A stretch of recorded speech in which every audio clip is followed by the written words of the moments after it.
মা মা শুনতে পারছিস না? কি হয়েছে? এক্ষুনি 100 টাকা দে।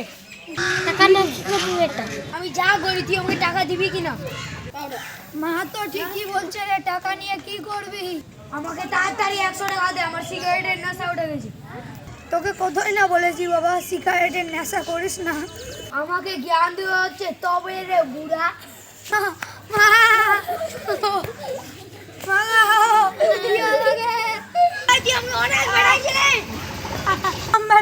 দিচ্ছি মারিস না।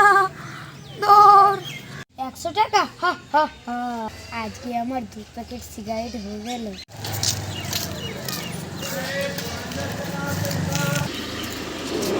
দোকানদার আমাকে 1 প্যাকেট সিগারেট দাও।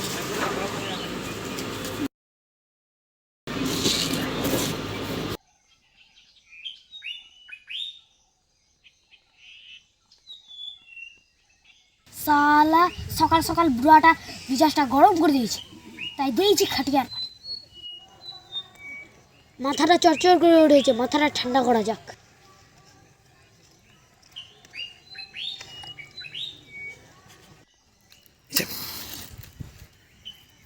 তুই তুই তুই আমাদের জানি রে, তোকে ছাড়া ভালো লাগে না কেন জানি রে।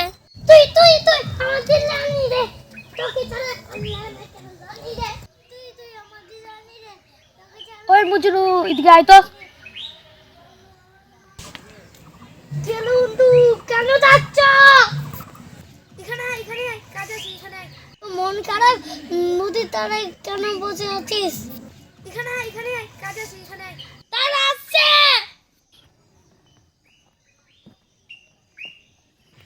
লে বন্ধু সিগারেট খা। আমি ওই খাই না, নোংরা জিনিস। কি করলি? আমার 50 টাকা লস করে দিলি। রোজা কিন্তু তোর জন্য ভালো খবর আছে। কি খবর তাহলে শোনা? কি বল, মন খারাপ বসে কেন আছিস? আজকে সকালবেলা মায়ের কাছে গিয়েছিলাম, মাকে বললাম 100 টাকা দিতে, নাই। আমার আব্বা আসলো, বললো যে তোর মা তো ঠিকই বলছে রে 100 টাকা নে, কি করবি? তাই লাগাইছি খাটিয়ার বাড়ি বুড়াকে। আর বাপকে মেরেছিস? তুই না ভালো ছেলে। আর কিছু ভালো লাগছে না বন্ধু, না পারছি সিগারেট ছাড়তে, না পারছি কামাই করতে। আজকে হাই স্কুলে খেলা আছে, ফিচা আমাকে দেখেছে, আমাকে যেতে হবে। তো তুই যাবি তো চল, সে মজা হবে। আমি চললাম। যা সালা মস্তান, সালা মস্তান সারাদিন ফিজা ভিজা করে। যাই স্নানটা সেরে নি।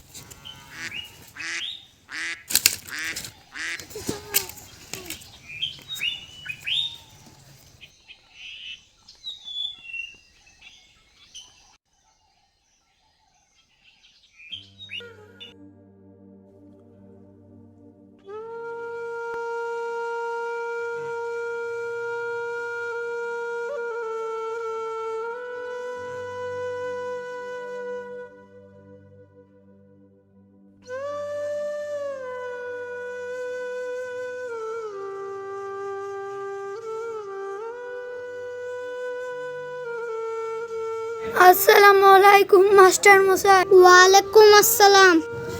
কি ব্যাপার ফুদুর মিয়া, শরীরের অবস্থা এমন কেন? স্যার 2-3 দিন ধরে খুব শরীর ব্যথা আর জ্বর, উঠতে পারি না। জ্বর? তো ডাক্তার দেখাও, ভালো হয়ে যাবে, ভালো ওষুধ খাবা। কি হয়েছে? এত ব্যথা কেন? সত্যি করে বলো ফুদুর মিয়া, কি হয়েছে? স্যার ছেলে আমাকে মেরেছে। কি, ছেলে মেরেছে? হ্যাঁ স্যার, আমার দুর্ভাগ্য, এরকম ছেলে আমি জন্ম দিয়েছি। একবেলা সিগারেট না খেতে পেলে আমায় মারে, ওর মাকেও মারে। এই অত্যাচার অনেক দিন ধরে সহ্য করছি। বুঝলাম, তুমি ছেলেটাকে মানুষ করতে পারোনি। বেলা থেকে আমি ছেলেটাকে পড়িয়েছি, ও পড়াশোনায় ভালো ছিল, কিন্তু এমন কেন হয়ে গেল ফুদুর মিয়া? সবই আমার কপাল স্যার, সবই আমার কপাল। সব কিছু কপালে হয় না, কিছু কিছু কর্মে কিছু হয়। আই হোক ফুদুর মিয়া, এই টাকাটা তুমি রাখো, ডাক্তার দেখিয়ে ওষুধ, ব্যথার ওষুধ নিয়ে নিও। ঠিক আছে স্যার, আসছি। আসসালামু আলাইকুম। ওয়ালাইকুম আসসালাম।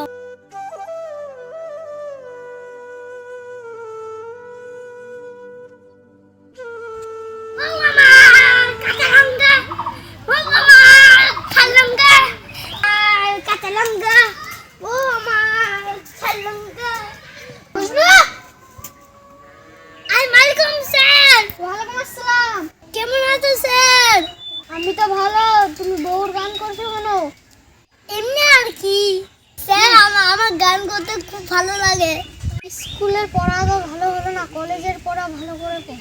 ঠিক আছে স্যার, আমি আসছি। বদমাস একটা।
আমাকে টাকা দে, আমাকে তাড়াতাড়ি 100 টাকা দে। আমার কাছে 1 টাকাও নাই। আমাকে টাকা দিবি কিনা?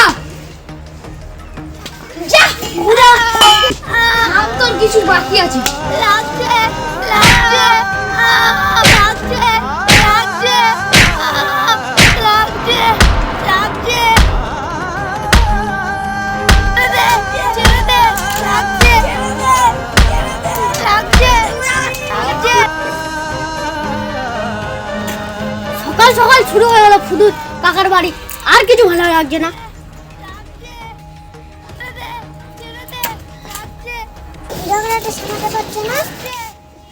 কেন মনে না ছড়াড়ে গিয়ে থামাতে গিয়ে আমি মার গেছিলাম? তুমি ভুলে যেতে পারো, আমি ভুলে নেই। এই হাতের দাগটা দেখতে পাচ্ছ? ওই হারামজাদা আমার বাসের বাড়ি মেরে দিল। তুমি বলছো ওদের ঝগড়া সামলাতে আমি পারবো না।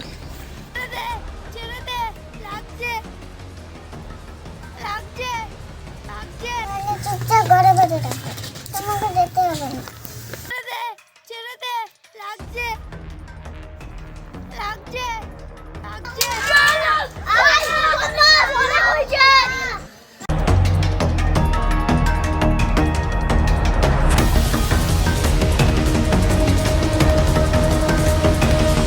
তুই আমার দিল্লি আনি রে, তোকে যারা ভালো লাগে কেন আনি রে?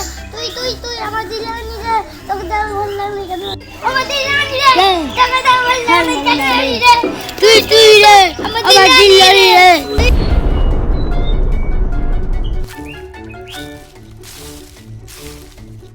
তুই রে আমার দিল্লি আনি, আমার ছাড়া ভালো লাগে না রে।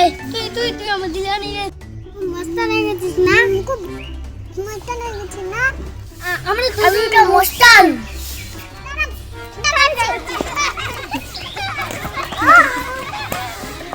বদমাস্তি সব।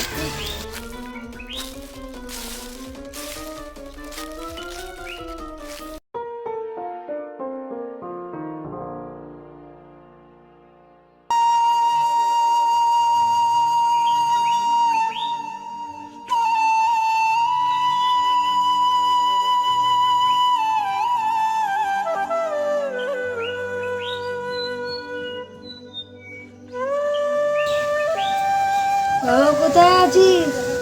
একটু বাইরে আয়। বাবা কোথায় আছিস? একটু বাইরে আয়।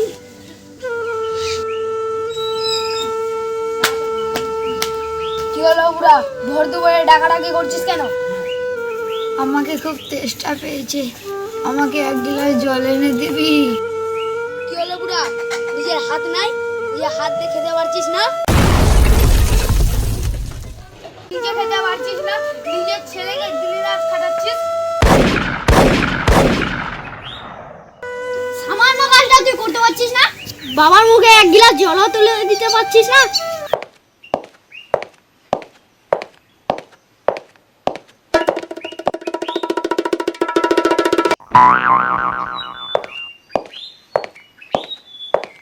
দাঁড়া, বুড়ার জন্য ভালো জল নিয়ে আসছি, দাঁড়া। লাগছে লাগছে লাগছে লাগছে। বদমাস অনেক হয়েছে। কে আপনি? আমার পোশাকটা দেখে চিনতে পারছিস না আমি কে? স্যার, আমার ভুল হয়ে গেছে। মাথা তুল বদমাস, আমার কাছে না বাবার কাছে ক্ষমা চা। বাবা, আমাকে ক্ষমা করে দাও। বাবা, আমাকে ক্ষমা করে দাও। বাবা, ক্ষমা চেয়ে এখন লাভ নাই বদমাস, চল জেলে চল। চল, জেলের ভাত তোর জন্য অপেক্ষা করছে। বাবা মায়ের ওপর অত্যাচারের অপরাধ জানিস তুই? চল এবার, কমসে কম 7 বছরের জন্য। দাঁড়ান স্যার, দাঁড়ান।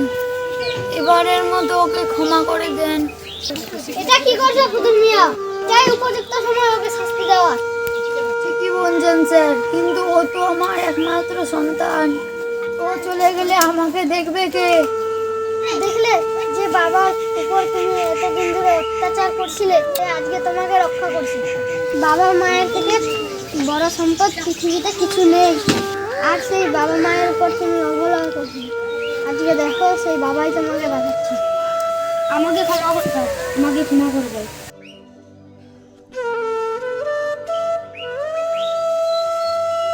স্যার, এবারের মতো ওকে ছেড়ে দেন। ঠিক আছে, আপনি যখন বলছেন ওকে ছেড়ে দিচ্ছি। যাও, ওকে বাইরে নিয়ে যাও। বাইরে আয়।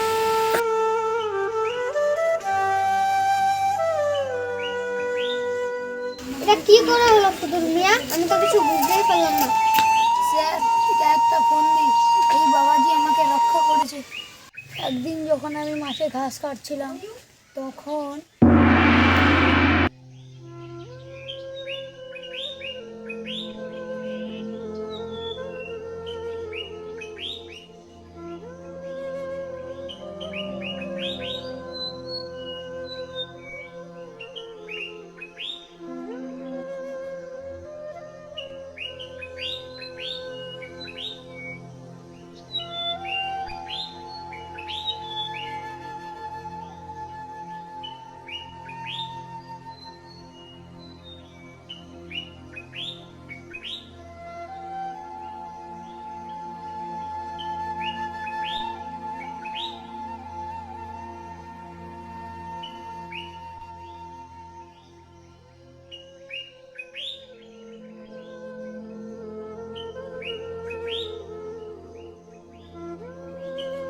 তোমাকে তো ঠিক চিনতে পারলাম না বাবা।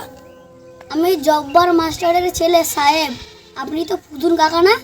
হ্যাঁ বাবা, আমি তোমার ফুদুন কাকা। তোমাকে তো বাবা অনেক দিন ধরে দেখিনি। তুমি কোথায় ছিলে? আসেন কাকা, পাশে বসেন, সব খুলে বলছি।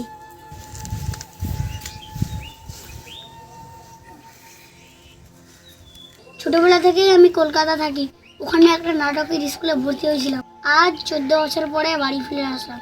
তো কাকা, কালকে রাত্রেবেলা আপনাদের বাড়ি থেকে চিৎকার চেঁচামেচি শুনেছিলাম, কি হয়েছে? আমার কপাল রে বাপ, ছেলের হাতে মার খাচ্ছি আর বেঁচে আছি। বাবার মুখে তো সব শুনেছি কাকা। তুমি কিছু করতে পারছো না কাকা?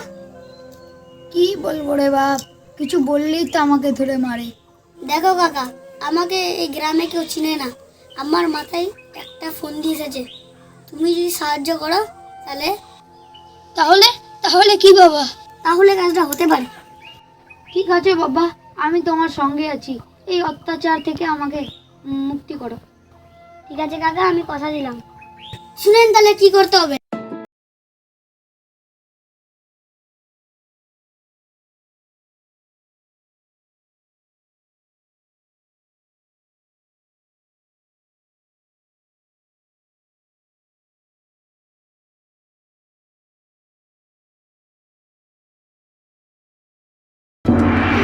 তুমি সঠিক টাইমে এসে উপকার করেছো। স্যার, এই কথাটা যেন গোপন থাকে। আমি কালকেই কলকাতা ফিরে যাচ্ছি। এই ঘটনার পর আর ফুদুন মিয়ার পরে অত্যাচার হয় না। তার ছেলেও আগের থেকে অনেক অনেক ভালো হয়ে যায়। পৃথিবীতে পিতামাতার থেকে মূল্যবান সম্পদ বুঝি আর কিছু নয়। আমরা এই নাটকের মাধ্যমে সেই জিনিসটাই ফুটে তোলানোর চেষ্টা করেছি। এই নাটকের মাধ্যমে আমরা আরও বোঝাতে চেয়েছি যে কোনো নেশা একটা পরিবারকে অনায়াসে ধ্বংস করে দিতে পারে।